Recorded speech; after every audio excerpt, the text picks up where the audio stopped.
Can we use our intellect or logic to understand God? Yes, intellect and logic has a place. But where it has a place is in the study of the scriptures.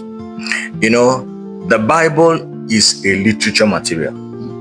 And the same way the literature in English that we study in school have rules of understanding. We have things like metaphor.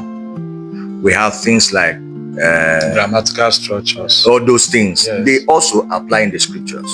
So that when you're reading scriptures, you know when what you're reading is literal and when what you're reading is metaphoric. Okay. For example, when I say he is like a goat, I don't mean that he's a goat.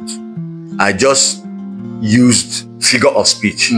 So in studying the Bible, we also need to understand when figure of speech is used and when literal statements are made.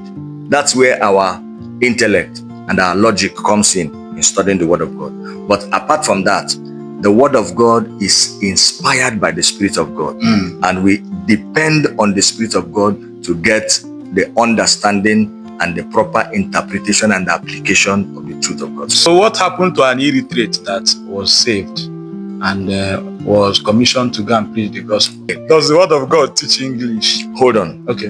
The only thing somebody who is an illiterate needs to do is to make sure that he's constantly under the hearing of the Word of God.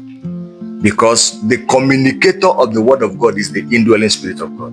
So as long as the illiterate hears the Word of God, there are so many illiterates that got born again.